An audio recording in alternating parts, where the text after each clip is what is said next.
Hello. Today, I will be reading a book called The Hamilton Affair.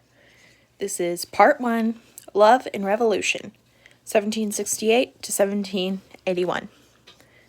January 1768. Kristianstad, St. Croix.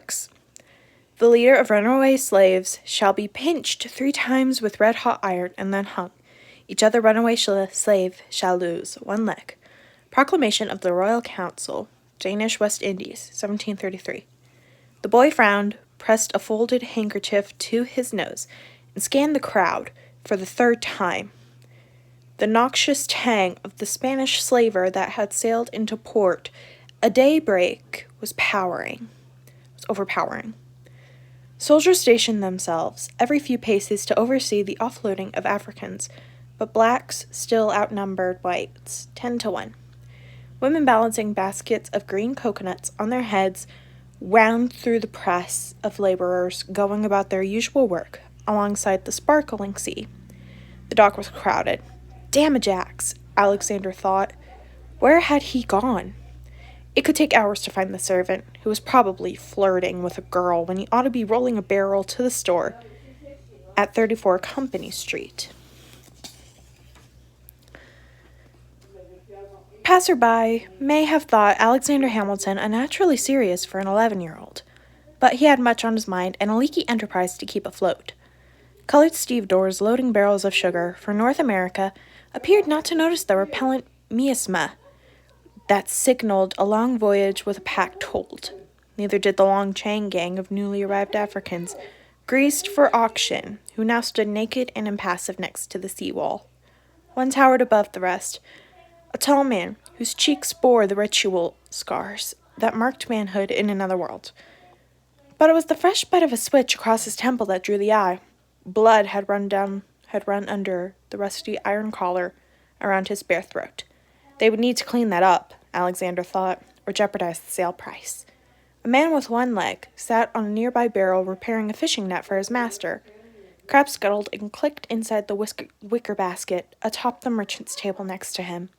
A towering brougham with embossed gold panels rolled into the busy square, and an elegant elbow-clad in yellow satin rested on its carved window frame. Young Mrs. Koenig must be headed to church. The crowd parted. Not 10 yards away, a stray goose flapped into the wake left by the magnificent carriage. Alexander spotted the geese girl, the one Ajax liked. Her small white flock clustered around her skirt, while Ajax's chapped knuckles curled above hers on the herding pole. The girl's bright smile indicated she didn't notice the bird's truancy. He would get her in trouble, too. "Ajax!" Alexander hissed. A gentleman did not raise his voice, even to a servant, Mamma said. He hurried across the gap and tapped the tall, good-looking boy on the shoulder. "Ajax!" Ajax glanced down, unsurprised, and smiled. The boys had known each other since infancy. Both recalled when Ajax, 1 year older, could beat Alexander at every game, except marbles. "Excuse me. Master Alexander. Monstrous sorry. Just coming." He looked back at the girl and slid his hand closer to hers on the shepherd's crook. Of course, such a comely lass was hard to ignore. Alexander resisted looking directly at her, though he noticed the way the orange turban complemented her flawless dark skin. They had first spotted her in the marketplace last summer. She was pretty even then, but Ajax swore her breasts were bigger every week.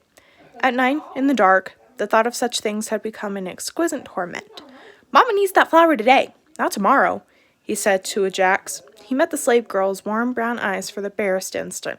It was impossible not to. She was so fetching.